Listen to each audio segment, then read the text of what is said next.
Finalmente, nós chegamos no mês de dezembro. Particularmente, adoro o mês de dezembro. É o mês que eu mais gosto.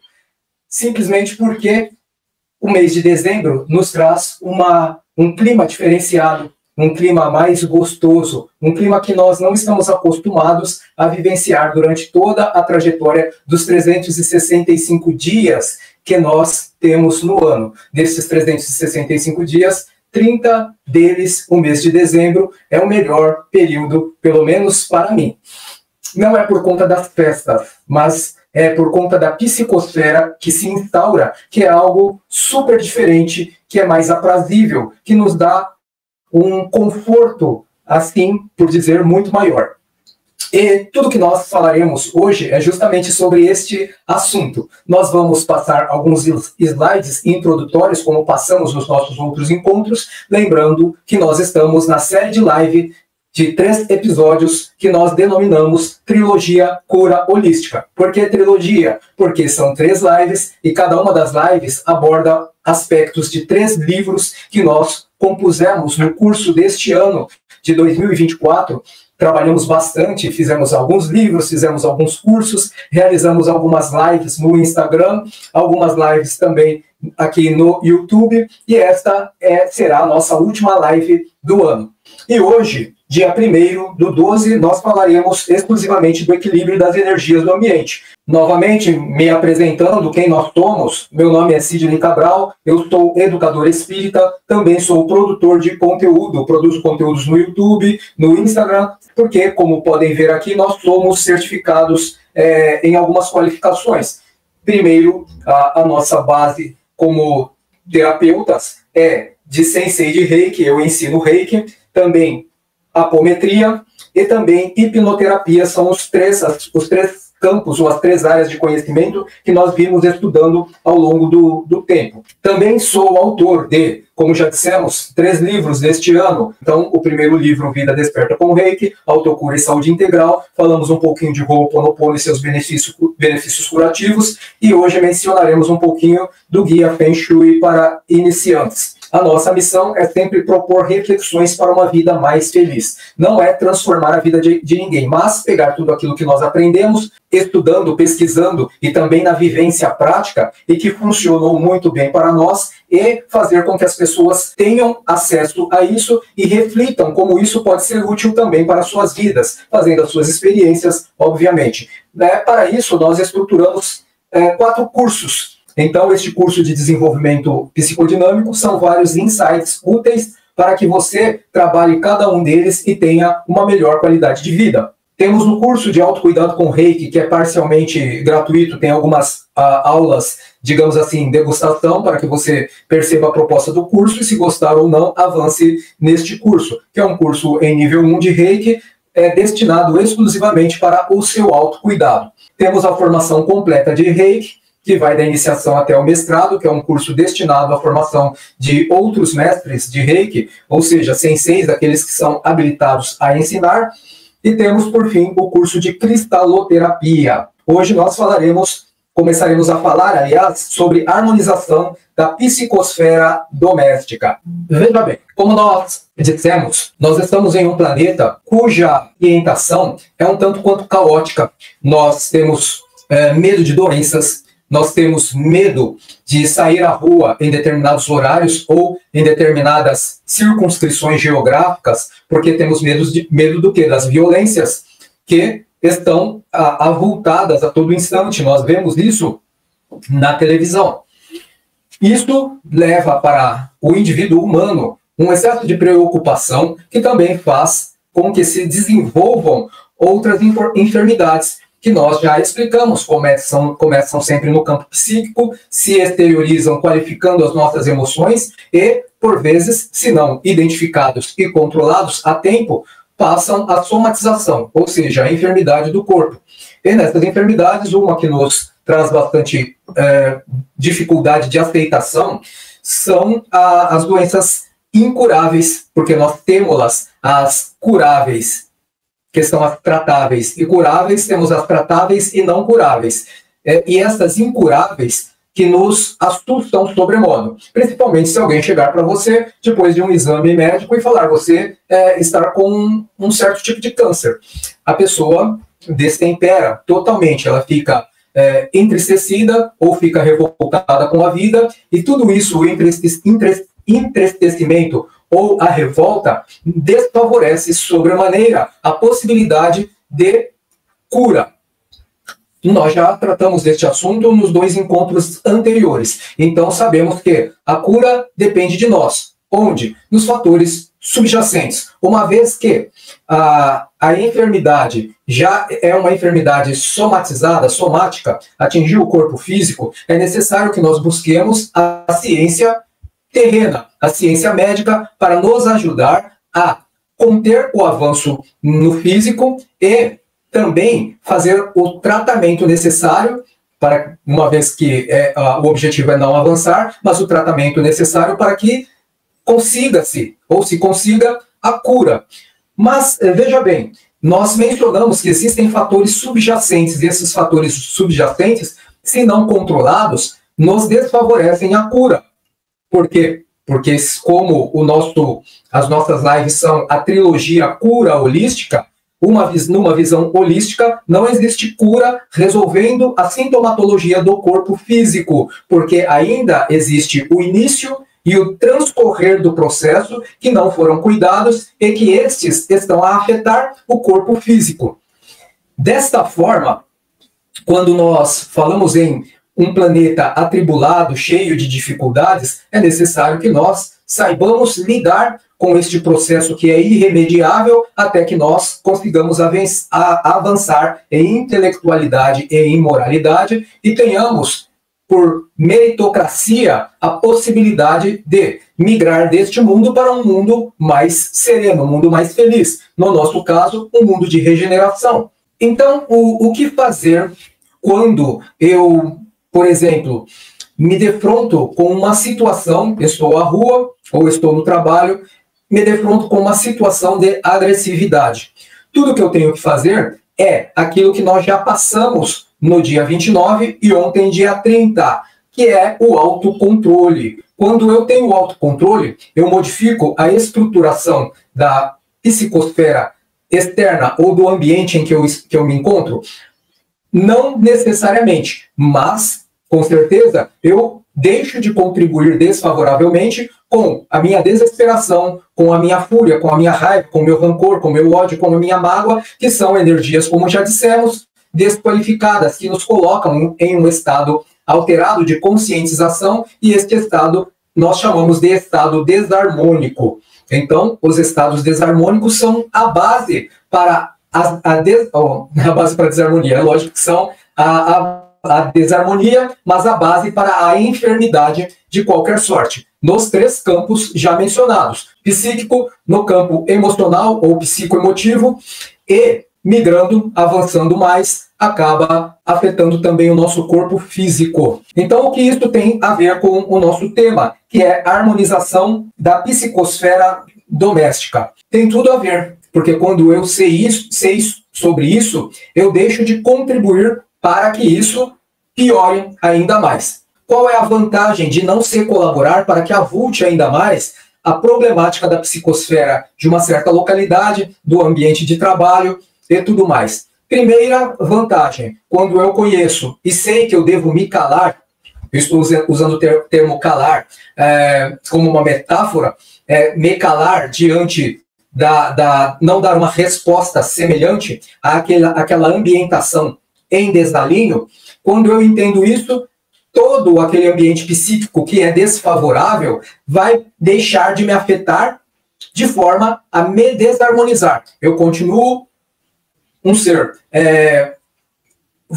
invulnerável, me mantenho blindado, conforme nós explicamos ontem, porque a minha qualidade energética, aquilo que eu promano e que formata a minha aura, faz a sua função adequada de imunodefesa psíquica. Essa é a primeira e grande vantagem que nós temos. Estou imune. Literalmente, o pau está quebrando lá fora, mas eu consigo estar incolume, tá? Blindado, preparado, tranquilo. e não colabora, obviamente, para que isso avulte ainda mais. A segunda vantagem é que, quando eu chego no meu lar, o meu lar pode estar formatado em uma psicosfera agradável ou não. E nós falaremos um pouco mais sobre o ambiente doméstico mais adiante. Tá? E se eu não tiver esse preparo, essa resiliência psíquica, e chegar no meu lar destemperado, nervoso e tal, se o meu lar estiver harmonizado, eu já contribuo desfavoravelmente para que ele se mantenha assim. Se o meu lar estiver desajustado, porque os meus entes queridos que lá se encontram também não entenderam essa proposta de autodomínio, autoconhecimento, para que haja um autodomínio ou autocontrole, eles também já deixaram o lar daquele jeito. Se eu chegar desequilibrado, num estado desarmônico, eu vou avultar ainda mais as condições daquela psicosfera doméstica. Se eu chegar equilibrado, pelo contrário, a esposa estará nervosa, os filhos, o cachorro latindo demasiadamente, mas eu vou conseguindo transmitir aquilo que eu tenho de melhor para cada um deles. Verbalmente? Não. Comportamentalmente. Comportamentalmente como? Ações? Também. Mas, do ponto de vista psíquico, eu estou ajustadinho, eu estarei equilibrado, estarei tranquilo. Eu creio que a questão da psicosfera doméstica, ela seja fácil de compreender. Mas existe também, como nós já dissemos, os achaques do ambiente psíquico, de inteligências outras que se fazem presentes no nosso lar. Não adianta, ou é um engodo imaginar, que nós temos uma religião e somos fiéis, todo domingo vamos à missa orar, ou toda semana vamos a uma casa espírita e trabalho arduamente, sou voluntário, faço isso, faço aquilo, faço as minhas orações, faço as minhas vibrações, e eu não serei vítima de achaques do plano astral inferior. Infelizmente, não é assim que funciona. Nós todos que estamos em um planeta, este planeta de expiações e de prova, esse planeta se caracteriza por mentes ainda mentes imperfeitas, digamos assim. O que é uma mente imperfeita? É uma mente pouco consciente dos seus haveres como espírito imortal. E estas mentes que nós vemos a todo tempo, que são roubadores, corruptores, que são pessoas com um caráter sempre duvidável, que às vezes também não fazem mal para ninguém, mas também não praticam o bem para ninguém, todas essas mentes se apresentam de forma inconsciente sobre os seus haveres. Enfim, são mentes estagnadas ou são mentes viciadas na prática do mal. E estas mentes que estão encarnadas haverão de desencarnar. E se desencarnarem e não se modificarem do ponto de vista das propostas de renovação consciencial, estas mentes ficarão perambulando de lá para cá, daqui para lá, com as mesmas viciações. E, como nós temos um padrão diferente, eu creio que nós temos um padrão diferente, ou pelo menos buscamos ter um padrão diferente de conscientização, nós seremos tal qual o mel que a abelha vem buscar, ou a flor que a abelha vem buscar. E, por vezes, por mais que nós vigiemos os nossos pensamentos para estruturar as nossas emoções de uma forma producente, útil para a vida de relação, às vezes nós passamos por estes achaques. Eu diria que não é só às vezes, passamos a todo instante. Há oscilações, haverão momentos que nos deixarão mais tranquilos, outros momentos tentarão-nos outra vez. De que forma? Primeiro, pela produção psíquica, que é desfavorável, aquela de desequilibração, estados alterados de consciência que se configuram em estados desarmônicos. Quando nós estamos assim, somos uma porta aberta para que essas influências indesejadas acabem praticando uma relação de interconexão conosco para nos desfavorecer os propósitos ainda mais. Mas quando nós estamos todos regradinhos, fazendo as coisas tudo direitinho, praticando bem, fazendo as nossas orações, que é a nossa conexão psíquica com planos dimensionais mais elevados, mais úteis, mais condizentes com o propósito divino, nós também somos vítimas dos mesmos achaques. E esses achaques, eles acontecem a todo instante, não mais porque estamos vulneráveis, mas porque a nossa conduta é indesejável, causa incômodo, causa inveja, causa uma série de sentimentos próprios da alma humana imperfeita e que, por isso, querem nos desarticular de alguma forma. Por quê? Porque nós estamos prejudicando alguém? Não, simplesmente porque essa é a natureza do escorpião. Já ouviram aquela historinha do escorpião, que havia um escorpião e um sapo em meio a uma enchente. Eles precisavam, aliás, em meio a um incêndio, e eles precisavam atravessar o rio para se salvarem. Só que o escorpião não sabia nadar. Quem sabia nadar era o sapo. Então, o escorpião fez uma proposta. Falou, olha, é o seguinte, eu subo nas suas costas, já que você sabe nadar, e você me atravessa. Por quê? Neste momento, nós precisamos um do outro. Aliás, eu preciso de você e eu prometo para você que eu não vou te picar. Daí o sapo falou, não, você está de brincadeira, né? Você jura? Eu falo, palavra de honra, eu não quero morrer. E o sapo, então, entendendo que aquele era um momento vital, fez a sua boa parte. Transportou o escorpião para o outro lado da margem do rio. E o escorpião, vendo-se salvo, ficou agradecido. Não, ele picou o sapo. E o sapo virou e disse, mas você prometeu. E ele falou assim, me desculpe, mas essa é a minha natureza. Então, funciona bem assim. Nós acabamos sendo vítimas destes achaques, porque a natureza de alguns companheiros, alguns irmãos em Cristo, filhos do mesmo Pai e Criador, é a natureza do escorpião. Tudo bem? Vale a pena, então, entendermos esta necessidade de vigilância extremada, de entrarmos no ambiente, sabermos nos comportar, compreendermos como nós funcionamos, ou seja, qual é a nossa psicodinâmica e o que nós poderemos tirar de aproveitável ou de inaproveitável dentro dessa psicodinâmica. O que nós não pudermos aproveitar, nós temos que modificar. E aquilo que nós podemos aproveitar, o que é útil para a nossa proposta de saúde integral, ou seja, plenitude, né? Equilíbrio, harmonia. A harmonia representa a plenitude é saúde do corpo e saúde da alma, que a saúde da alma é a felicidade. Então, o que nós podemos construir neste contexto, nós devemos construir. Por quê? Como dissemos ontem, isto faz com que o nosso campo de imunodefesa psíquico, a nossa aura, esteja muito melhor.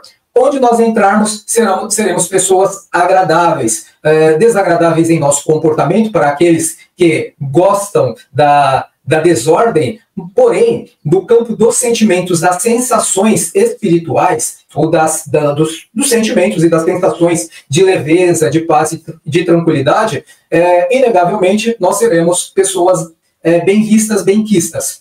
Então, do ponto de vista da psicosfera doméstica, que se faz útil, principalmente no nosso lar, porque nós vamos acabando por modificar também a percepção da esposa, do filho, da filha, vamos deixando o nosso pet também mais tranquilinho, porque os cachorros, os gatos, os animais, em geral, eles têm uma percepção extrasensorial que nós não temos. Então, quando o clima não está bom, o ambiente, a psicosfera não está boa, eles se ressentem, eles se irritam, eles adoecem, e eles também perceberão quando o clima estiver, ou a psicosfera estiver ajustadinha. Então, eu me modifico, ajudo a modificação dos entes queridos e também faço com que toda a psicosfera doméstica fique num padrão agradável, individualmente defeso, e também o seio do meu lar, também defeso e tranquilo.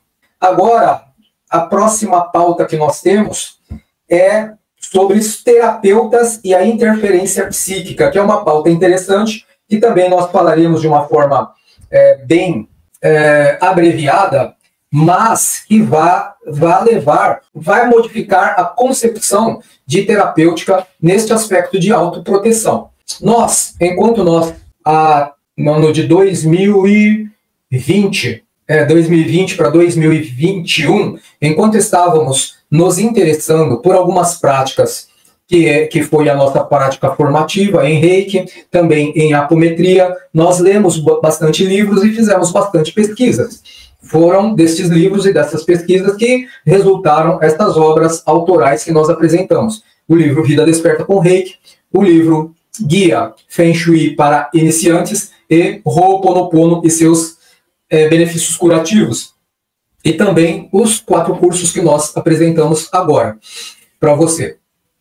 Então, durante esta nossa jornada de busca pelo entendimento da cura, da saúde integral, nós percebemos que alguns companheiros que também estavam nesta mesma jornada conosco, neste mesmo contato, diziam que começavam a realizar as práticas terapêuticas com seus clientes, ou seja, profissionalmente, que essas pessoas se sentiam mal durante o atendimento terapêutico. Também já cheguei a atender uma pessoa que se dizia terapeuta holística e algumas práticas que eu não conheço, mas que ela tinha várias, e que ela se recolheu, parou de atender durante um tempo porque disse que estava muito mal. E pesquisando, principalmente com base no Reiki, nós entendemos que o que acontecia nestes casos era a falta de preparação para a lidação com as energias. Que falta de preparação? Por exemplo, no Reiki, toda vez que nós vamos fazer um atendimento, mesmo que seja de um parente familiar, aquele que convive conosco no mesmo ambiente doméstico, nós fazemos alguns passos preliminares, que é o passo da conexão, tá? O Gainen e o Gokai. Fazemos, não vou ficar explicando do que se trata, fazemos também o autotratamento com Reiki, tá? Mas antes do autotratamento, após o Gainen e o Gokai, eu faço uma espécie de selagem ou de blindagem, que é uma preparação para o ambiente, ou seja, para a atmosfera psíquica onde eu me encontro. E daí sim eu faço a autoaplicação de Reiki, e quando o ambiente estiver todo preparado, se eu achar necessário, e eu acho necessário, sempre colocamos uma musiquinha, tá? Às vezes acendemos um incenso, se não tiver um aromatizante, no ambiente, e deixamos o ambiente mais leve possível. Daí alguém vai falar que assim, mas eu sou espírita e eu não uso incensos. E os incensos são práticas de dogmas de outras religiões. Eu vou esclarecer bem rápido, depois cada um faça a sua pesquisa, que eu cheguei à seguinte conclusão, que esta fala é uma fala de pouca reflexão sobre o assunto. Por quê? Porque quando nós estamos falando de energias, e as energias começam lá do fluido cósmico universal, o prana, tá? O prana, e vai se densificando até chegar no nosso corpo denso, que neste intermeio, neste espaço, existe uma variação infindável de energias. E nem todas as energias no plano terreno são energias favoráveis a que nós tenhamos a plenitude. Muitas são formas pensamento, outras são formas miasmáticas, e essas formas, elas são quase tão densas, apesar da sua sutilidade, elas são quase tão densas como as nossas últimas camadas energéticas que compõem o corpo físico, quase tão densas quanto o duplo etérico. E digamos então que na questão das formas pensamento, nós podemos ter uma única metodologia para a diluição. É mudar a chave, mudar a forma de pensar. Então a fonte tem que mudar a forma de pensar para que aquela forma de pensamento deixe de existir. Nas formas miasmáticas, elas buscam, como qualquer elemento energético, a assimilação de um outro campo, de uma outra fonte, para que ela consiga a sobrevivência. Não é inteligência em si, é praticamente instintivo isso. E o elemento que nós chamamos de incenso, ele é um material desagregado, porque foi queimado, desagregado, que circula em todo o ambiente. Haverá uma percepção de nossa parte, um momento em que nós perceberemos visualmente e um momento que nós perceberemos através do nosso outro sentido físico. Então, o primeiro sentido, visualizaremos uma fumaça, o outro sentido físico é do olfato, nós perceberemos o cheiro. Mas haverá um momento em que isto será tão tênue que nós nem veremos, nem sentiremos, mas este elemento que foi desagregado molecularmente pela queima, ele continuará no ar. se mesclando e ajudando na dissipação das formas miasmáticas. Então, o incenso não é, na minha visão, pelo menos, um dogma, ainda que eu seja espírita, e os espíritas talvez não concordem com isso, mas eu vejo toda uma lógica quando falamos de energia. E, avançando mais, talvez isso fique bem mais claro quando nós retomamos o assunto do mal-estar do terapeuta. Porque o terapeuta é uma pessoa de extrema boa vontade em auxiliar. O terapeuta se preparou em alguma área. Ele estudou Reiki, estudou magnetismo, estudou hipnoterapia, qualquer outra forma de auxílio que envolve energia também. Mesmo o hipnoterapeuta, ele desenvolve um padrão psíquico para que ele possa auxiliar e modificar a forma de pensar e de sentir do outro, propondo-lhe um caminho, construindo junto ao outro, e este é o papel do terapeuta, construir junto com seu cliente um caminho que ele possa trilhar de forma diferente para alcançar aquilo que ele não estava conseguindo, que é a harmonia, plenitude, que representa saúde do corpo e saúde da alma. Então, como ele se prepara? Basicamente, eu estou falando isso porque não só eu percebi que as pessoas dizem que passam por mal-estar, como também eu percebi que os terapeutas, além deste mal-estar, eles buscam demasiadamente sempre a renovação das suas técnicas. Certo dia estava nas redes sociais e eu ouvi uma terapeuta dizer o seguinte: olha, eu já percorri vários locais procurando livros sobre Reiki que me mostrassem técnicas novas, e eu não encontrei nada. Eu costumo dizer para os meus alunos, para as pessoas que eu converso, o seguinte: a técnica não é importante. A técnica não é importante. O que é importante é você conhecer o seu potencial e você saber o que aquela técnica representa. E eu vou dar um exemplo. Se você vai aprender a dirigir, e você dirige durante 50 anos, você vai aprender a dirigir um carro com câmbio mecânico, um carro com câmbio automático. Nesses 50 anos você também vai pegar caminhões, direção hidráulica, direções pneumáticas, eu acho que é pneumático que chama, que é hidráulica, e a outra direção convencional. E você vai dizer o seguinte: olha, já dirigi todos os carros, eu conheço tudo sobre carro.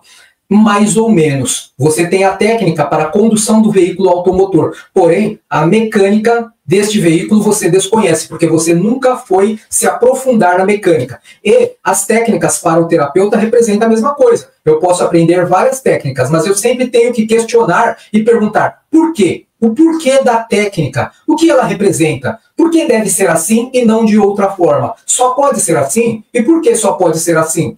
Aí eu vou entender. Vou dar uma explanada em um exemplo para ficar mais claro. Alguns praticantes de Reiki dizem o seguinte: olha, eu não uso os símbolos do Reiki. Eu digo, legal, eu uso. Por que eu uso? Simplesmente porque no tempo que eu estou me exercitando nesta terapêutica que se chama Reiki, eu não me vejo ainda autossuficiente para abandonar as premissas, ou seja, a base. Pesquisando sobre a natureza dos símbolos, nós percebemos que apenas um ou dois símbolos do Reiki tradicional, método tradicional de cura natural, o Sui Reiki Ryoho, apresentam símbolos que não são kanjis japoneses, ou seja, não são ideogramas da escrita japonesa. Os demais são ideogramas da escrita japonesa. Então, quando nós contamos a história de Usui e dizemos que ele recebeu uma iluminação, tá, do alto, e que estes símbolos lhes foram entregues neste momento, nós podemos até dizer, por especulação, é claro, não estamos tentando criar uma nova história, mas são reflexões, e esta é a proposta do nosso projeto Escola da Vida Maior, que sejamos homens e mulheres lúcidos, fazendo reflexões ajustadas, reflexões racionais, não dizendo que estamos certos ou que estamos errados, mas encontrando encontrando-nos num caminho próprio, baseado naquilo que nós costumamos a estudar, a experienciar, a cotejar, teoria e prática. Então, apenas que 2 símbolos do Reiki foram autoiluminação, ou iluminação entregue ao Sui. Os outros símbolos são ideogramas. E por quê do ideograma? Eu vou explicar de uma forma baseada naquilo que eu já experienciei com alunos. Quando nós buscamos ensinar o aluno a fazer uma meditação, nós dizemos que ele precisa entrar num estado alterado de consciência, e para isso ele precisa ter foco. O aluno nos responde, invariavelmente, eu tenho dificuldade de focar, ou seja, tenho dificuldade de me manter concentrado. Então, os ideogramas que foram entregues, eles têm este propósito, o propósito de o aluno focar em algo que tem um significado. Por exemplo, vamos partir para algo mais do nosso cotidiano. Se eu vou à igreja católica, se eu sou católico, eu quero ter um terço em mão.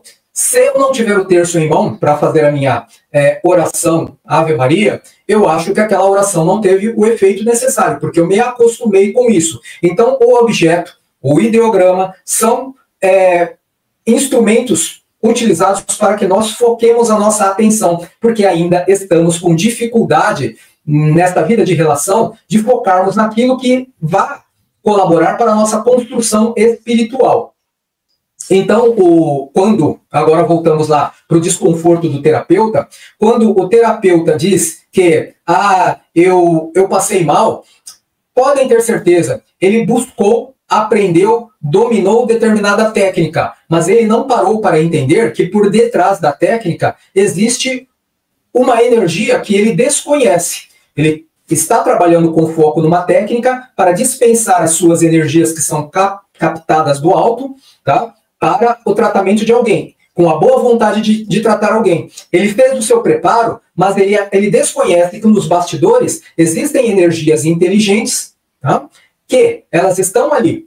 Então, o que ele precisaria fazer de forma bem simples para não se sentir desconfortável?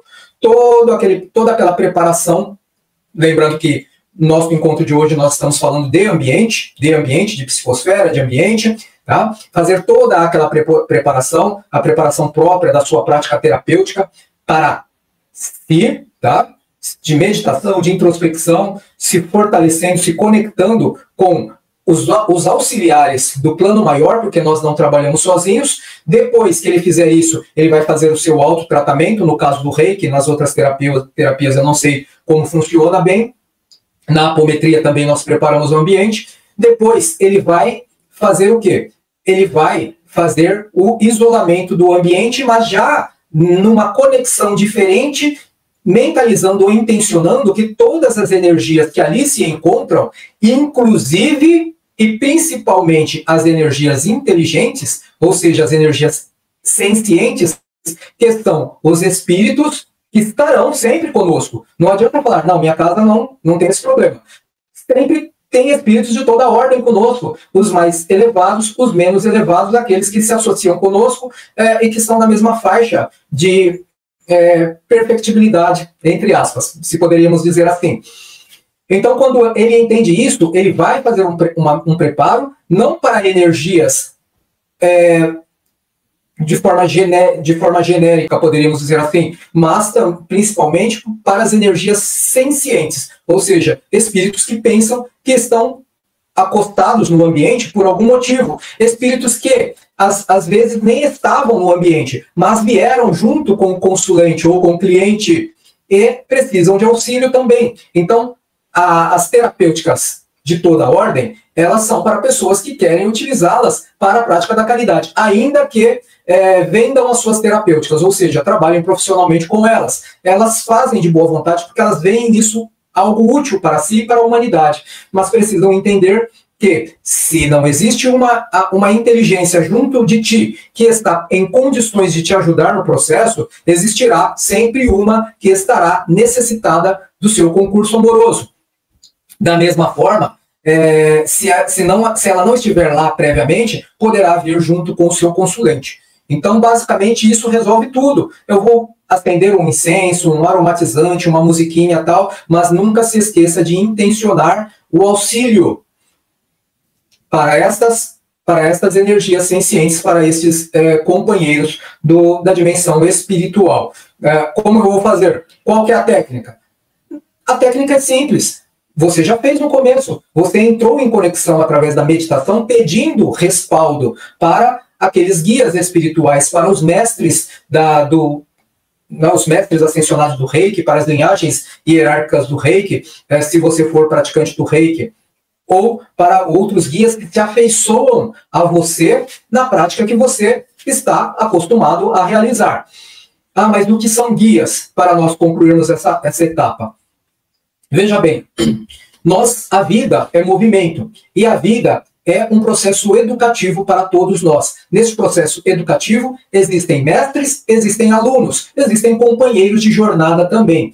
O número de mestres que existem no plano espiritual é muito maior do que os mestres do plano material. De sorte que, quando nós nos propomos a algo, seja o bem ou seja o mal, imediatamente se apresentam para nós mestres das duas ordens, ou mestres voltados para as práticas na contrapartida dos desígnios de Deus, ou os mestres que são voltados para auxiliar-nos no processo evolutivo.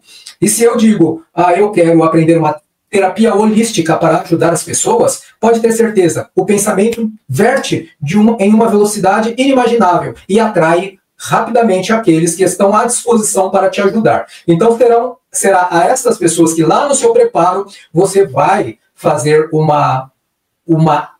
vai intencionar, vamos colocar dessa forma, vai intencionar que eles te deem o suporte e que ajude também aqueles que eventualmente se acostarem no ambiente. Mas se eles estão à disposição para me ajudar desde quando eu decidi ser terapeuta, porque eles permitem então que eu passe mal dentro desses processos. A resposta é muito simples, para ver se você desperta, para ver se você entende, porque você só está buscando a técnica, você só está buscando trocar de automóvel, dirigir vários automóveis de várias categorias, digamos assim, mas não está tentando compreender o processo. Então, se você não consegue fazer isso com a sua expressão de livre e espontânea vontade, eles nos deixam por um tempo experimentar algumas coisas desconfortáveis para que nós nos mobilizemos e digamos, nossa, tem alguma coisa errada aqui. O que será que está errado? Eu preciso descobrir. Daí alguém vai lá e vai no WhatsApp, no nosso WhatsApp, está aqui no final, no rodapé, tá? Que é o 11 98 118 5464.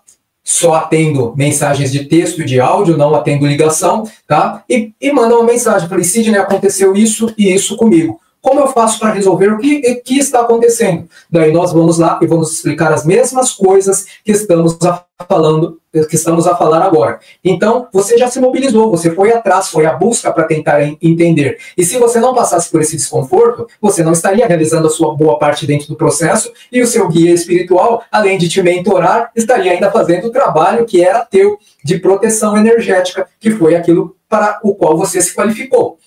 Tudo bem? Feng Shui e a harmonia dos elementos. Então, vamos lá. Veja bem, não vou falar sobre Feng Shui na forma de uma aula, esclarecer tudo o que diz respeito ao Feng Shui. Mesmo porque, se você assistir os nossos 3 encontros, depois você vai receber o guia Feng Shui para iniciantes. Se você não participou de todos os encontros, você não vai receber, mas se quiser o guia, entre em contato conosco ou busque diretamente as informações no site que está aí na tela. Mas é bem assim.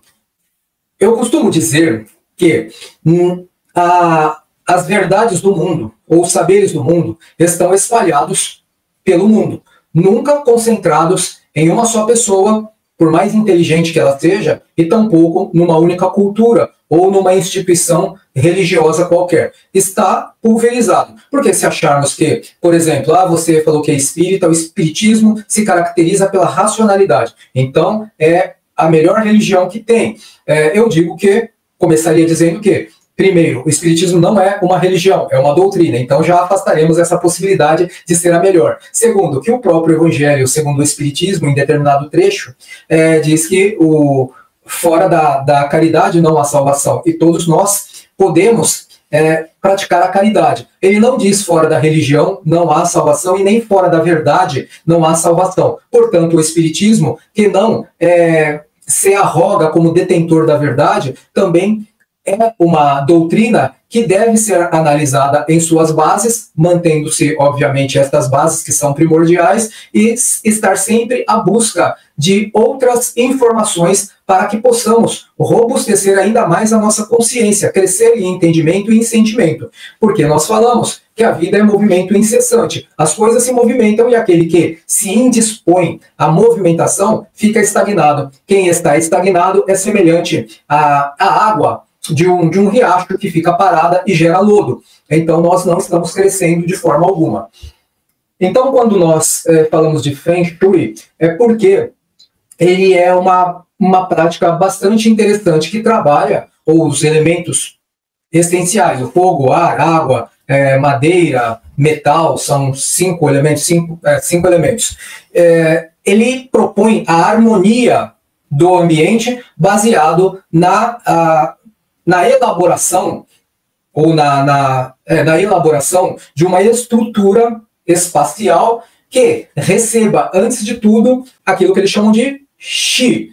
Nós mencionamos prana ou Qi, mas vamos, como é chinês, de Qi, que é a energia vital, e que essa energia possa circular livremente no ambiente e não entrar por um canal dessa edificação, desse espaço, e sair imediatamente pelo outro, sem beneficiar o espaço. Então, eles têm várias escolas de Feng Shui, tem a escola de Chapéu Negro, Loupan, tem a escola da Bússola, são várias escolas que trabalham esta estrutura dos ambientes de forma harmônica, olha só a dica, harmônica, para que o Qi se mantenha no espaço, que a energia vital se mantenha no espaço.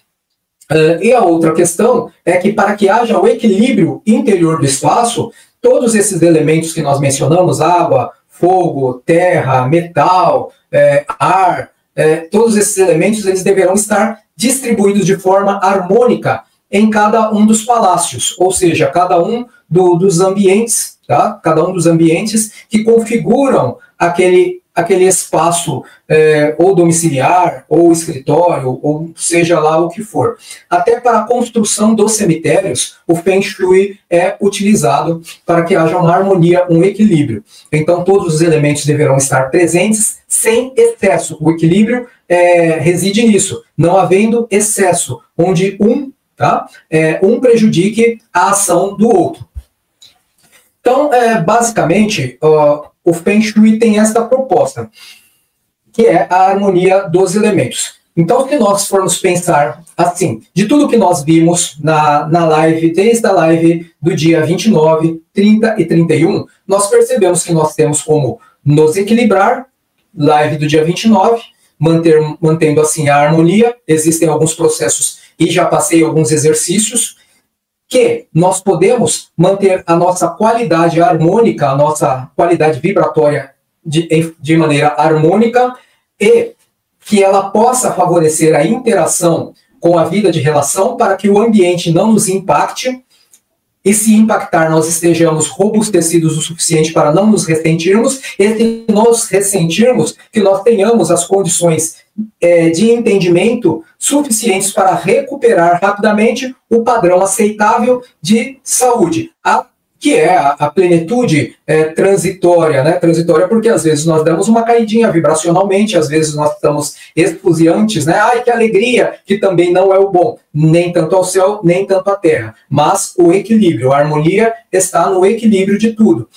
E hoje nós estamos falando das energias outras e também energias outras que se relacionam aos ambientes, tanto o ambiente doméstico, o ambiente de trabalho, a nossa casa, e encerramos aqui assim, dizendo que nós precisamos ter a harmonia do ambiente. Às vezes nós entramos numa loja e dizemos o seguinte, vamos redecorar a nossa casa, daí saiu eu e minha esposa e entramos numa loja e percebemos que existem vários mobiliários magníficos e nós não paramos para entender que aquele espaço foi construído ou edificado para a exposição de móveis, mas quem elaborou foi um arquiteto, foi alguma pessoa especialista nesta construção de monstruários, que ela cuidou do detalhamento do espaço, se era canto, se era um espaço mais amplo, mais restrito, quais tipos de móveis caberiam ali,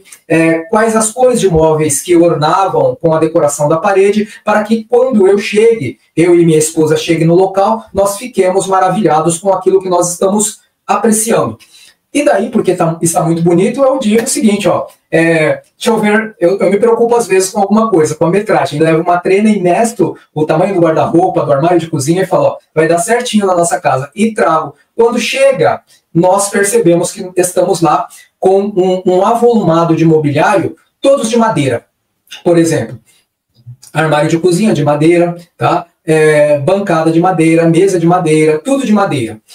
Onde está a harmonia dentro dos padrões, dentro da filosofia do Feng Shui? Nenhum. Excesso de madeira, faltando metal, faltando algo, faltando vegetal para harmonizar, faltando elemento água, faltando...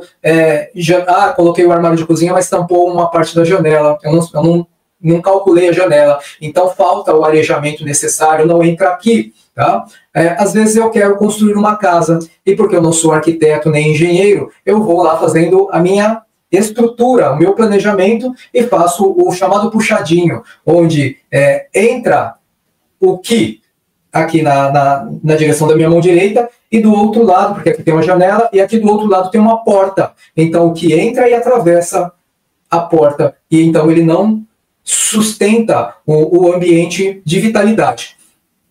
Então, basicamente, o que nós precisamos entender dentro desta nossa live é a importância do prana em nossas vidas para nos mantermos equilibrados. É a importância de entendermos que o fato de eu ter um pouco mais de dinheiro, o fato de eu estar passeando rotineiramente, que eu trabalho, depois tenho 30 dias de férias, eu consigo fazer esse passeio, não reduz a minha possibilidade de enfermar. Eu vou enfermar sim, simplesmente porque, no ponto de vista holístico, eu não estou cuidando. Eu estou cuidando da vida material e não estou cuidando da vida espiritual. Cuidar da vida espiritual não é ter uma religião. Cuidar da vida espiritual é se compreender, se olhar para dentro, se permitir fazer ou não fazer as coisas de acordo com a minha percepção do quantum de vitalidade, de energia eu estou tendo. Saber que os aspectos primários de higienização, a escovação dos dentes, pentear o cabelo, se perfumar, se tomar banho, se alimentar, ir ao médico regularmente, não impedirão que eu adoeça. O que impede que eu adoeça é a mudança da minha psicodinâmica, que vai me favorecer a equilibração, para que da equilibração eu tenha harmonia. E a harmonia